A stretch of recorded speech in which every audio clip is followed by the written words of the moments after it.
So many books and not enough time to read them. Does that even make sense? We've got reading to do, Coops. I like this a lot. I'm not going to do it. Sensational.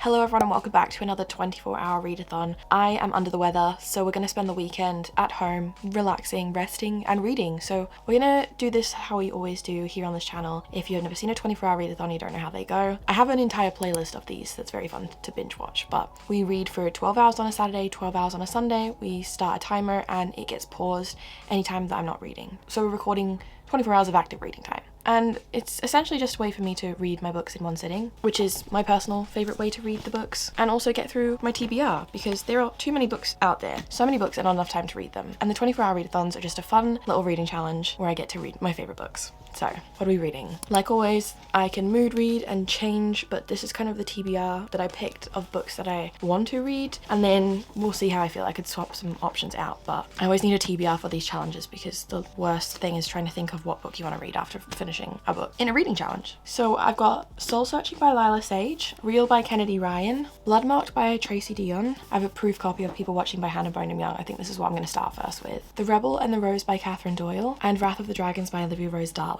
We're going to get the reading set up ready, but before we do that, I just need to finish getting ready for the day. And there is something very cool that I want to talk to you about. These have just arrived. They have just recently been released from Wild, and it's the new limited edition Cath Kidston marble ditzy case. And Wild are also doing a new roll-on deodorant, and they're doing it in this new limited edition case. So if you've been watching my videos for a while now, you probably are already very familiar with Wild. I use their products every day. I love them. And if you've not heard of Wild before, they create refillable products that actually work. They create deodorants, body washes, and even lip balms that contain no single-use plastic and come in these refillable cases with compostable refills. So the new scent is Wildflower Bloom, and I'm going to put it in my case now so that I can use it today before we get started, because it's going to be a long day. But it's so easy. You just wind the case all the way down to the bottom, attach the refillable insert, pop it back on the case, roll it up, and you're ready to go. Wild are packed with natural ingredients, so there's no aluminium salts, parabens, or sulfates. They're vegan and cruelty free. I love their products. I've been using them for the longest time ever. My body wash in the shower is them, which I do actually have on their flexible subscription service. So if you haven't shopped with Wild before, you've not tried out any of their products, I would definitely recommend it. So if you want to try Wild for yourself today, you can scan the QR code that's on screen right now, or you can go to Wild's website and use my discount code. My discount code is ROSEM, and my discount code is only available for a limited time. And a massive thank you to Wild for partnering with me on this video again. Okay, so let's go and get ready to start reading.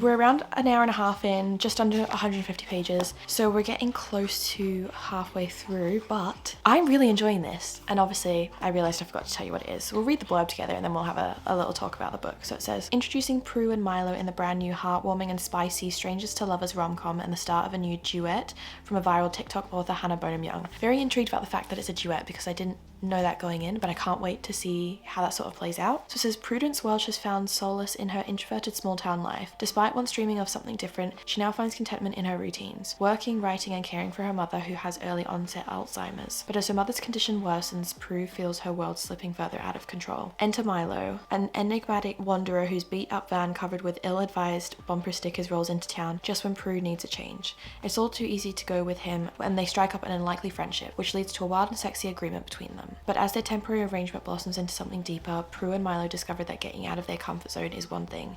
Taking that leap together is something else entirely. So, really enjoying this. I have only read Out on a Limb so far by Hannah Bonham Young, but I loved that read. It was such a high rated read, one of my favorite romance books that I've read so far this year. And I think just like in that book, she does an incredible job of balancing the harder, more emotional topics and themes that our characters have to deal with in the book with a mix of the more light-hearted humor. We've got a main male character who is extremely flirty. Cooper has decided to hop onto my lap. We have a flirty main male character with like a mullet kind of mustache hairstyle wearing little flirty bachelor who doesn't settle down ever, who kind of avoids feelings and emotions, and then our main female character who has kind of kept to herself and thinks a lot internally and overthinks, and she's a Virgo and she loves poetry and writing and is very intelligent but has very much locked herself away and hasn't really experienced much of living or friendships because of her home situation. So it's really nice watching them, or at least start to form this friendship and hopefully help each other come out of their shells a little bit in different ways. But I'm really enjoying this. I'd say it's more moodier, very atmospheric. It's small town but not in like a cowboy romance hee hee ha rainbows and sunshines small town way. It's a small town in a sexy mullets and tattoos and cigarettes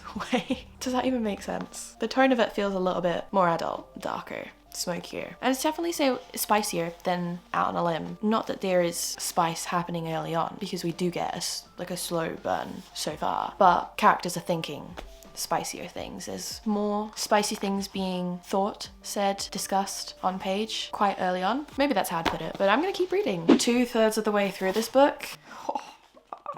It's spicy, extra spicy. Hannah and I'm, I did not know that you were like that. I mean, it literally says, second line, spicy strangers to lovers. The book is doing exactly what it said it would. Oh my god, these characters. I love these characters. I love this dynamic. They feel real.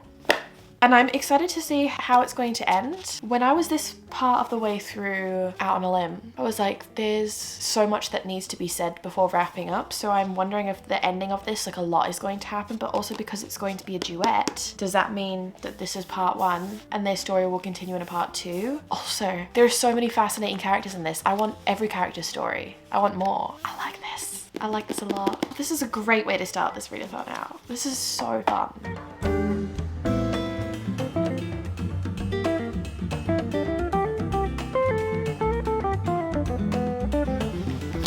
Finished. Wow. We have read the first book in this 24-hour readathon. That was actually beautiful, and there is a particular scene that I did dog ear. Don't yell at me, it's my book, I can do whatever I like with it, but it was just so beautiful. And finding out why the book is called People Watching, goosebumps, chills. I honestly think one of my favorite parts about this book was the small town element, and it's not even found family, it's just like the small town community and how they come together for each other and show up. It's making me emotional. That was really, really beautiful. Oh, that's so beautiful. I loved that. I think it's a 4.5 star read. That was really beautiful. Oh, I could see myself like rereading this, and also again, a new duet from Hannah and I'm. And I think I know exactly what book 2 is going to be about and who. That was really beautiful. Oh, that was so nice. Definitely spicier than her other book that I have read. It was so nice to see these characters open up to each other in different ways. And we have a character who has experienced so much in life and a character who has been quite sheltered, yet they're both experiencing things together for the first time and both being vulnerable and growing and learning things in different ways, but still the same, if that makes any sense. So many times I'll read romance books like these and it just brings me so much joy and feel so lucky that I get to experience and read about human connection and incredible people, even if they are fictional. I'm like, there's people out there like that, and that makes me feel hopeful and happy. So this is great. I really want to read a small town romance after that. I really want to jump straight into Soul Searching by Lilac Sage, because this is also a 300-page small town romance, but paranormal, because I think she can talk to ghosts or see ghosts. But I get a lot of comments of people saying they don't understand how I can read similar fantasy books or similar books back to back. And because these are both small town romances, I don't think I will get any of the characters or the storylines or anything confused, but I might save this to read and read something a bit different in between. So what do we read now? That's the thing. I think I'm going to save Bloodmarked for the end, towards the end, because it is the biggest book out of them all. It's over 500 pages and it's also printed very small. I always find starting off with the shorter books and working my way up to the bigger books helps me get through a 24-hour readathon more. Ooh. Got a receipt in here. This one is around 460 pages. Do I want to read 3 contemporary romances back to back? So maybe we go for one of the fantasy books now. Ooh. Okay, so Everyone Has Been Crying at Wrath of the Dragons. It's also 500 pages, but that could be fun. And then we also have The Rebel and the Rose, which is also around 500 pages. I think I'm going to read The Rebel and the Rose next, then we'll do Lila Sage, Soul Searching, then Wrath of the Dragons, then Real, and then finish off with Bloodmarked. Upstairs are making a lot of noises. Are they moving furniture? But this is the order I think I'm going to go with, because then that way I've got fantasy, romance, fantasy, romance, fantasy. Maybe? Question mark? But I should be able to read this and then read this tonight, because we usually read 2.5 or 3 books in the first day. Yeah, we'll do that. I'm overthinking it. This is book 2 in a series. It's a YA series. I definitely think it's an upper YA series because there is a more mature graphic scene between the 2 characters in book 1 that I think it's definitely the upper end of YA. But Catherine Doyle also wrote Twin Crowns, which is a younger YA trilogy that I really loved that she wrote with Catherine Weber. So I really enjoyed The Dagger and the Flame. So I'm excited to read The Rebel and the Rose. And I do love a good YA book. So we're going to take the dust jacket off. And I believe this is picking up obviously after book 1 ended, but I don't know the exact timeline, but the ending of book 1 was quite crazy. So I'm excited to dive back into this world and see what happens next, because I did find the magic in this world quite interesting, but in book 1 we were following 2 different groups, the Daggers and the Cloaks. One's a group of thieves, the other is a group of assassins, lots of morally grey characters. We're following our 17-year-old main female character whose mother is murdered, and she runs for her life towards the Cloaks and asks for help for her to be taken in. And she has some very interesting secret magic abilities, but then she crosses paths with a member of the Daggers, but not just any members. He's going to be the heir to the Order of the Daggers. But there are things happening with the underworld. There's rumours swirling about monsters and some mystery going on. So the book ends a big cliffhanger, a big bang, and I'm excited to jump into this and see where the story takes us, because it's one that I'm definitely excited to see where it goes, because I have some theories, but at the same time this is definitely a story that kind of just going with the flow with and seeing where the author takes me. And it's a really fun read in the moment while you're reading it, which I find so many YAs. I just enjoy the story and being told the story, and this is one of those books, rather than, you know, I'm gonna go out and get this book tattooed on me and it's gonna be like god tier top 10. This is just like a really fun fantasy romance. That's enough yapping. I think it's time to jump into the second book in this 24-hour readathon, which is The Rebel and the Rose. Oh wait, am I reading a lot? I'm reading a lot of September releases in this, and August, I guess. Did Wrath of the Dragons come out in August? People Watching comes out in September. Soul Searching comes out in September. The Rebel and the Rose comes out in September. Fun. So I've already had 2 herbal teas and a hot coffee today. It's the afternoon, so it's Diet Coke time, right? I gotta open the thingy here. What are these called again? I gotta have it facing upwards so that the straw will comfortably sit in a can. But again, before we drink that, I've not drank enough proper water, so this is water break, everyone. Have some water right now.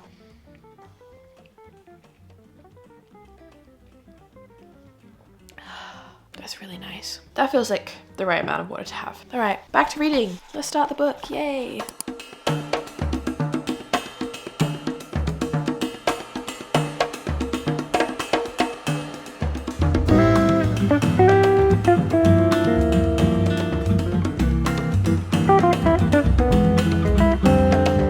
Over 100 pages in, and I'm really into this. I keep saying I'll read one more chapter and then I'll stop and like get some food or get a snack, and then I just keep reading on. The chapters are dual point of view, wonderful as always, but we have definitely picked up straight from the ending of book 1. And during part 1, because we're in part 2 now, during part 1 I wasn't sure where the story was going to go, if it was going to be similar to book 1, but the progression of this storyline and where we're going, it's not what I was expecting, and it's even better. I think it's going to be quite interesting to see the dynamics between these characters and how they are going to complete their individual tasks and move the storyline along. So really, really interested to read this. I'm really getting into it, and it's so easy to read, like, so easy to read. I don't know if it's because of YA, but I'm just flying through this and I'm just locked in. I just love this magic system. I think it's really fascinating. So I'm having a great time. This was a great second pick. Over halfway through, officially. I'm gonna pause for like 15 minutes. I need to feed Cooper and take her out, and then I'm also gonna make myself some food. So I thought I'd update and let you know that my thoughts and feelings are still the same, and I am enjoying this read.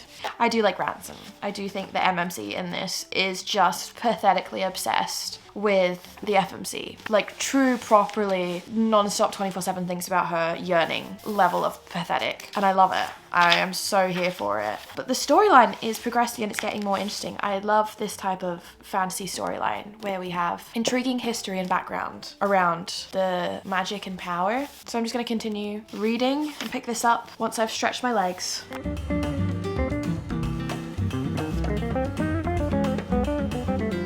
Hey, what are you doing there? Are you seeing this? We've got reading to do, Coops.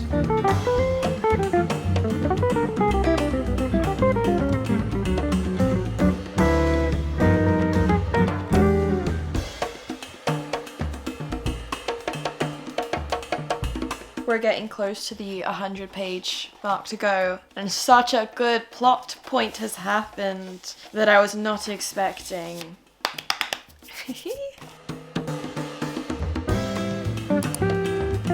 Okay, so The Rebel and the Rose, we have finished this book. Honestly, this made me remember how much I really enjoyed reading book 1, and I definitely think that I preferred book 2. I had a really fun time with this. It was really easy to read, really easy to binge. And I found the magic system in this and the world building that we got, building on from what we knew in book 1, extremely fascinating to me, and it's one of my favorite types of expansions that I like to see in a fantasy story. And again, it is a YA fantasy book, so it's really easy to read and digest and understand, and also fly through. Like, I flew through this, but it's definitely on the upper YA side, so more of like a 16, 17 upwards read, I would say. I think a lot of people get confused because they think YA equals no spice, and sometimes there are upper YA books that have not spicy scenes in them. I think like it's not smart at all, but there are love scenes in them, but they're not descriptive, if that makes sense. So it's not the same as an adult scene, but when you're talking in terms of a romance and characters are of an older age, sometimes things happen. So that's just something to note and be mindful of if you're going into this series and this book. I would say it's similar to the Lightlark saga in terms of the romance that happens, but I really like both our characters, Seraphine and Ransom. I really liked the development of the story, and also with the side characters, their storylines and plot points that were happening. We did travel around the kingdom in this book. We got to see new areas, and the way that the story has ended, I am very interested and intrigued to see where we're going to go with book 3, because it's definitely not finished. It's not a duology. I'm not sure exactly how many books in this series there are going to be. If you like YA fantasy reads, you probably have a fun time with this. I also think if you like a magic system that goes more into, and well, it's not really gods and goddesses, because in this world they have saints that used to walk the earth basically with magical powers and bless people. The saints in this world are what other books and people would refer to as a type of god or goddesses, and we do explore the saints more in this storyline and go through the history of the world and their beliefs, because that is an important driving point for the plot point in the storyline, and it's so hard to not talk about that more without spoilers. Yeah, I'm really excited. I want to go and have a look up and see if it's been confirmed how many books in this series we're going to get. I think it could maybe be 3 or 4, but I'm not sure how it could stretch past a 4th book. Yeah, I enjoyed this. I think now I'm going to have a shower, make some food, take a little bit of a break, and then we will pick up our 3rd book of the day. I'm making the executive decision to start and read book 3 in bed, and I'm not going to fall asleep until I finish it. I'm not going to do it. Ideally, I want to read this and then start something else too, because we have like 5 hours of reading still to do, and I definitely think I will read this in less than 5 hours. So it could be a rookie move to hop straight into bed now, but I want to get cozy. I want to light a candle. I want to lie down in bed and read. That's literally it. I want to get tunnel vision and just enjoy my book. So we'll do that. And after this, I want to read Wrath of the Dragons. But depending on how I'm feeling the time, we may end up mood reading a Kindle read. Maybe, potentially, possibly. Coops, you want to hop into bed? Should we go read this book in bed? Soul Searching by Lila Sage. Let's read the blurb together, why don't we? Home is where the heart is, and this one is haunted. Collins Cartwright does not want to go home. Sweetwater Peak, Wyoming was supposed to be in her rearview mirror, but when she finds out a developer is trying to buy her parents' antique shop, she doesn't have a choice. At least that's what she tells her family. They don't need to know that she's lost her job and is out of money, or that the ghosts that have always been her companions have recently gone silent. But Collins draws the line at moving back in with her parents. Lucky for her, the local upholsterer has a room for rent. Unluckily, it is absolutely crawling with ghosts who are freezing her out. Brady Cooper is absolutely fine. Seriously, there's no secret reason why he decided to uproot his life and suddenly move to Sweetwater Peak. He just needed a change of pace, at least that's what he tells himself. When he agrees to let Colin stay in his spare room, he doesn't know that she constantly talks to thin air or that she looks like that. Good thing their arrangement is only temporary, right? I'm ready for this. I've read Lila Sage's completed small town romance series. I'm intrigued to see how this is, because this is like a paranormal small town, but again, kind of giving similar vibes just based off the aesthetic as people watching when I said it's like small town but smoky. That's not like a thing. I said it to Bailey and she knew exactly what I meant, so I'm gonna keep using that, I'm sorry. But it's time to get comfy and start book number 3 officially. Okay, yeah, let's do that. Enough yapping. I think one thing for me that I've really loved seeing is Lila Sage's writing progression since, what was the first book? Swift and Saddled? Or Done and Dusted? But since like her first book in that series to now. Because I think in the cowboy romance, obviously it's quite cheesy because it's cowboy romance, but the earlier books were extra cheesy, and you're talking like really almost sometimes a little bit like cringy pet nicknames and stuff, which I know is not for everyone, and also really spicy, and they're only like 200 pages, so not a slow burn at all. But the first chapter, how our 2 main characters meet, incredible, so funny, really enjoyed that. And then there's just been a few sentences or phrases where I'm like, wow, her writing, like I'm really enjoying this writing style. And she's just said this quote here that says, "They think we hung the moon, and maybe for them we did, but the rope I used to hang it was weak and frayed and nearly ready to snap, which meant that very soon I'd be dropping the moon directly on their heads." And there's been a few things like that where I'm like, oh, I like that. Like that's clever or witty. Yeah, thinking back on the first book of hers I read to now, I'm really enjoying seeing her progression, and also already the introduction of the ghosts our FMC can speak to and getting that paranormal feeling in this story. Oh, maybe I'm just like on a small town contemporary kick, like a darker small town contemporary kick. It's perfect for September. Sensational. Oh, I'm loving this, and I'm so excited for fall books, especially now that I've started getting into thrillers as well. I can see thrillers and paranormal fantasy and more spooky season books on the vibe. I definitely think I'm more of a dark romance, paranormal romance girly over a dark academia lit fic vibe when it comes to my autumnal reads, but I personally like to try and read a bit of everything. Like I will read mainly fantasy romance and contemporary books, but every now and again I think it's good to put in a lit fic, general fiction, a historical fiction, a thriller, you know, diversify the type of books that I'm reading because you get different things from them, and that's what makes stories fun. Okay, so we're getting close to halfway through. We're just under halfway. This paranormal romance book, very paranormal. So much about the ghosts, which is wonderful because sometimes on the blurb when they're like, she can see ghosts, I don't think I've ever read a book that has that blurb, but you get what I mean, where it's like, oh, blah, blah, blah, and then you read the book and there's not that much. Like dragon books in fantasies, they're like, oh, this epic dragon story, this dragons are a big part, and then you read the book and the dragons are in one scene. No. Very paranormal. Lots of talks about ghosts, lots of seeing ghosts, lots of her inner monologue about the ghosts, lots of her past with the ghosts. Just ghosts. Spooky. Which is making a really, really fun, spooky, autumnal read. So very, very fun, very different. I am just going to continue reading, and that's the plan. We are in a readathon. I still have like 4 more hours of reading to do, but I don't know if I'm gonna make it, guys. I'm gonna be completely honest with you right now. I don't know if I'm gonna make it.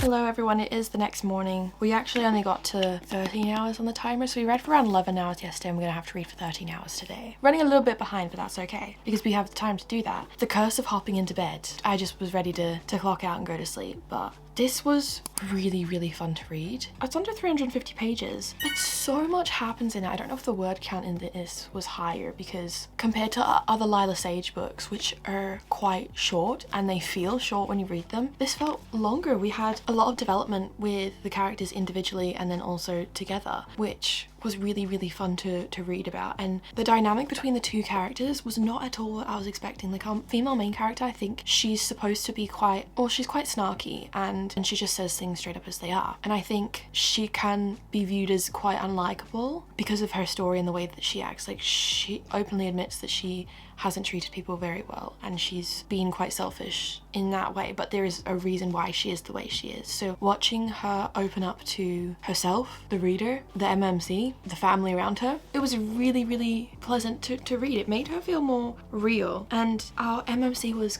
quite shy and nervous around her and introverted, so their dynamic was a little bit of a breath of fresh air, because I've not really read many, if any, dynamics like this before. So really, really fun to read. Also, I got to page 320 and my jaw dropped. I didn't expect that going into it. I don't know if it's because I just went into it blind that I wasn't expecting that, but I loved it. And I think if you have read any other of Lila Sage's books, whether you liked it or didn't like it, this is a different vibe, but still Western. The paranormal in it as well is not scary. It's not like a horror movie. It's just ghosts exist. I read it before bed. It's not like gonna keep you up at night. It is still a romance at the end of the day. RFC, you can just see ghosts. Yeah, I've not read anything like this before. Really enjoyed that. That is honestly such a good spooky season autumnal romance to pick up and read. And I really enjoyed Lila Sage's writing in this one. So that's that book done. We're gonna pick up Wrath of the Dragons next. I'm very excited for that, but also very afraid, because I've seen a lot of people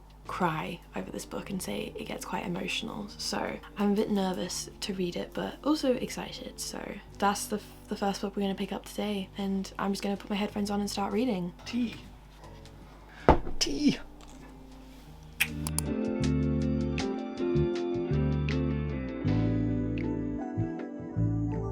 Hoodie has been put on. We're in ultimate comfort mode this Sunday. I'm also not feeling so great today, but we're around 150 pages into Wrath of the Dragons, and I'm enjoying it. I do think it's better than book one, and we definitely have more of the dragons in this one than we did have in Fear the Flames. I think we've got more politics and war plans, and obviously we're dealing with kingdoms and castles and kings and queens and different regions and mythical creatures and magic and dragons and stuff, but it seems a lot more thought out and detailed in this, so I'm really enjoying that. I'm really getting into that. And we also have dual point of view with both of our main characters. I personally enjoyed book one. I did like it, but this does feel like an elevated read for me. I'm preparing for a big cliffhanger because I think there's going to be 4 books total in this series, and I don't know how long this storyline is going to stretch for. So currently just enjoying the story as it's being unfolded and told to us, but I did want to say, like, I do think it is better than book one. So if you read book one, I would definitely recommend picking up book two and seeing how that goes. I currently have a lot of questions and I can't wait to find the answers to them.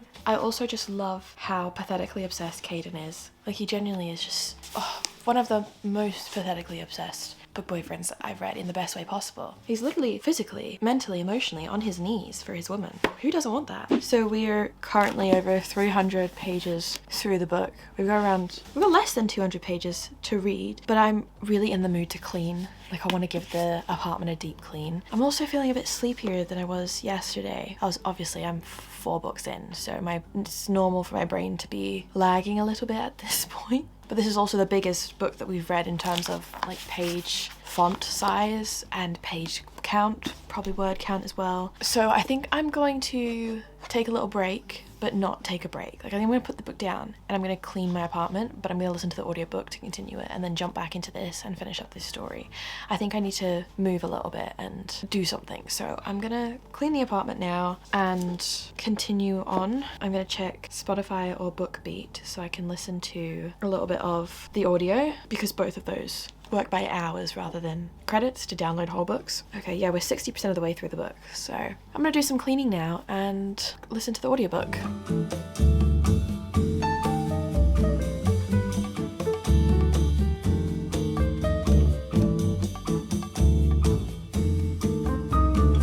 Okay, so I've been cleaning and listening to the audiobook, and we officially have less than 100 pages to go. We're on the home stretch, and I think that this is where everything is kind of gonna go crazy now, because the last 100 pages of a fantasy book, especially when you're in the middle of a series and there's an upcoming war and some intense politics happening, you know shit's gonna hit the fan. And just seeing other people's reactions to this book and the way that it ends, I'm scared. I'm actually really afraid. So there's that, but we're just gonna lock in now, sit and finish this. Oh, I'm so scared.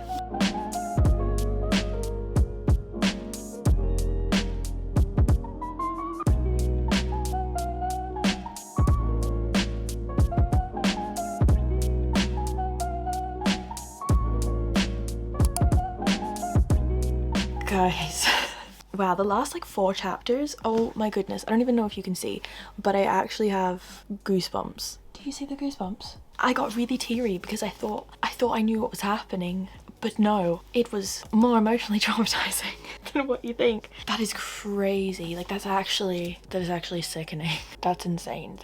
Wow, we went in a direction that I didn't think that we were going to go, and I'm so excited for the rest of the series to see where this story is going to take us now, because that really caught me off guard in the best way possible. Because like I always talk about, like so much fantasy romance can read quite predictable or samey or have similar tropes or themes and elements, and I thought things were going to be maybe dragged out a little bit more with this specific storyline, but boy, so much happened in this as well. Like so much happened. It was a 500-page book, but it felt like I was reading 800 pages worth of things that were happening. There was a lot of moving around and speaking to different courts and kingdoms and the politics in it, and then so many more scenes with the dragons, and I just felt like her writing was really elevated from book 1, like even better. So I think if you loved book 1, you're probably gonna love book 2, and if book 1 wasn't your favorite, I'd still say give book 2 a shot, because that was, I just can't get over the goosebumps. I actually feel a little bit nauseous after that. So I'm glad that we're going to be going into a romance read next to change it up and hopefully bring me some more joy, because if I think too hard about the way that book ended, I'm going to be spiraling until book 3. I'm going to give that 4 stars. That was a really great read. Oh, that was so great. And I love our main characters.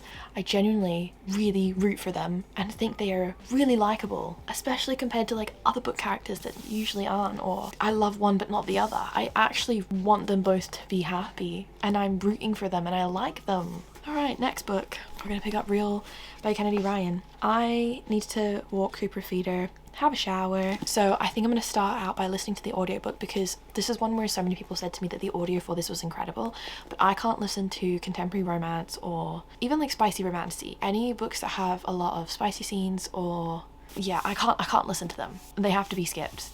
I can read them, I can't listen to them. It just does not work for me. It icks me out a little bit too much. Oh, the format of this. This is fun. Okay. Oh, I'm really excited for this now.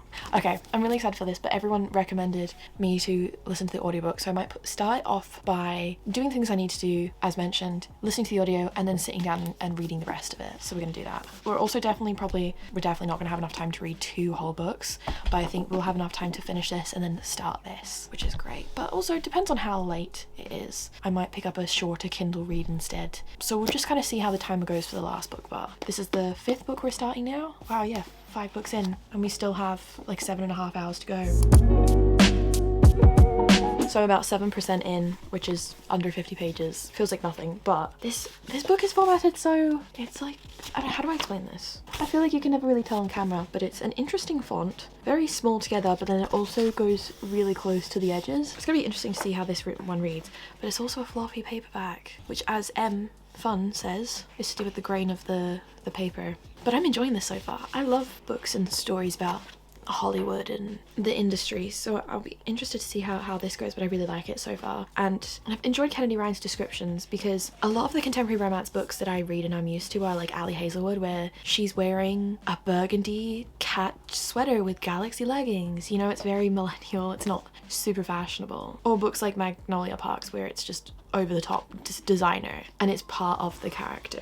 Other than that, a lot of the contemporary books, well, this book at least is making me realize that a lot of the contemporary books I read don't really go too much into description when it comes to what the character's wearing, their appearance, and it's really setting the scene for me. Like, I'm already imagining this as a movie. It'd be so cool if there was an adaptation for this. But anyways, again, we're only like 50 pages in, so can't really say too much so far. It's still a lot of introducing the characters and their backstories and seeing our 2 main characters meet for the first time, and it is dual point of view. We're getting chapters in the perspective of both characters, which is really interesting. I like that that's being done, but I don't think I've said what the book is about, so we're going to read the blurb together. This says, Neva Saint is ready for the spotlight. After months as an understudy, this is her night to shine. She never imagined he would watch in the audience. Canon Holt, famous film director, fascinating, talented, fine, Before she can catch her breath, everything is changing. Neva goes from backstage Broadway to center stage Hollywood. I cannot wait to read about that. From being unknown to having her name on everyone's lips when Canon casts her in a star-studded Harlem Renaissance biopic. But forbidden attractions, scandal, and circumstances beyond Neva's control soon put her dream in jeopardy. Could this one shot, the role of a lifetime, the love of a lifetime, cost her everything?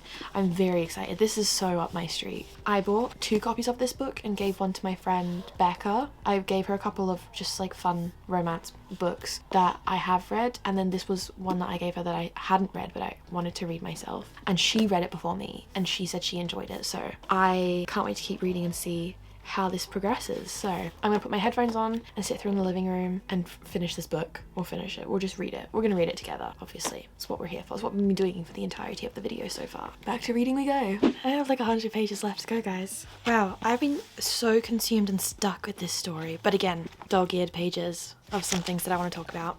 So I love the way that this is written, and I've spoken to a few people who have said they really loved Real, but it's not like her best work. Like, there are even better books out there. Not saying that this isn't good, because this is wonderful. I'm having a really fun time with this, but knowing that there are books out there that people love even more. And when was this published? So it's a few years old. Cute. Okay, so anyways, I'm excited to go and read her other work because I love the way she writes. I love the way she writes. I love the way she describes. I love the way she talks about feelings. And I'm going to read out a couple quotes. So these are just like descriptions, basically. I think to me they summarize how, or at least give you an idea, an indicator of how Kennedy Ryan writes. So, a description of a character. His unsmiling mouth is wide, the lips full in the blunt elegance of his face. A 5 o'clock shadow licks the ridge of his jawline. There is a geometry to him, angles, lines, edges, that disregards the individual parts and illuminates the compelling sum. Like, that's a great start. Her flawless coppery skin, a face so expressive it's like a blank canvas, she paints every emotion across in vivid colour, in broad strokes. Big brown eyes that in one moment offer everything and in the next seem to hoard 1,000 secrets. A man would ransom his soul for those eyes, for those secrets. Each of her physical features is remarkable and completely irrelevant. The healing property of those 2 simple words salves my heart, broken and dented by the ones who should have loved me enough. And the power of those words, said from her to me, said from me to her, pulls us out of the rocking chairs and up and into each other's arms. Not a hug in passing, but a tight one that grips and heals. We can't repair everything in one night, in one conversation, but these words and her arms around me go a long way, go the right way. I really enjoy the way that the story's going. I love the Hollywood setting, and it was making me think of other books that I love that have like a behind the scenes or showing the reality, the real side of fame and fortune and glamour, in books like The Favourites and Malibu Rising is actually one of my favorites. 7 Husbands of Evelyn Hugo as well. That's another like Hollywood story. Daisy Jones and the Six. A lot of Taylor Jenkins reads. But those stories aren't like this. This completely stands on its own. It's its own story. But there are other books that I have read that are also talking about Hollywood and coming from nothing and becoming a huge celebrity, etc. So that's why I'm mentioning them. The stories themselves are very different, but also, again, kind of similar. I don't know, but it's definitely a romance. We do have dual point of view in this, so we're getting both our main female character and main male character's point of view and perspective. We're really in their heads, and it's hard not to separate the romance from the story because it is a huge part of it. But it's not all that's happening. There's lots of things going on with our characters individually, situations they're dealing with, friends and family, work, life, health, etc. So there's a lot of moving parts, but because we've got like 100 pages left, we're getting to the part where not conflict's starting to happen, but you know, those last 100 pages of things start to all come together. That's probably the better way to word it. So we're seeing now everything, that all the little pieces of the story are now all coming at once, and I honestly have no idea how it's going to end, but I sense a big pivotal moment coming up. I'm just going to lock in and continue reading this and finish this book. I definitely, though, I don't think I'm going to get around to Bloodmarked.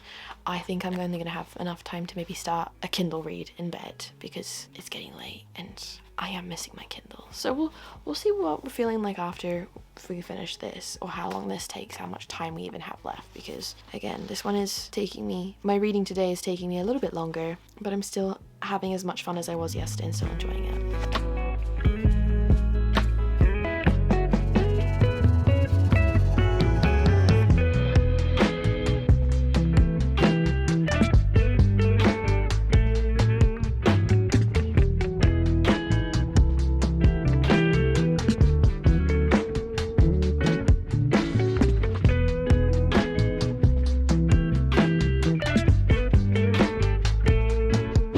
finished Real by Kennedy Ryan. Wow, the last 100 pages unexpectedly were extremely emotional, I think, compared to the rest of the book. Like, there was always depth with what was happening with the characters and internally, as I was talking about their individual struggles and what they're going through, and then their situation together, and a lot of the Hollywood glamour, you know, if you're filming on set and what the behind the scenes is like. But the last 100 pages, it really, just the pacing changed, the plot direction changed. It was done so beautifully that I found myself tearing out quite a bit. So that was really unexpected. I felt like from the start of the book and towards the middle, you're getting those spicy vibes, and then it switches up with the more of the emotions towards the end. And usually it's like the other way around. But I did really like this. I think this is a 4-star read for me. I think that's what I'm settling on. There's also, I don't think I've mentioned it yet, but one of the characters has lupus, and we do talk about that quite a lot. I learned so much about it that I didn't know, in the different types of lupus, and if that type of representation is something that you look for in books, then I definitely put this on your radar, because I had no idea going into it,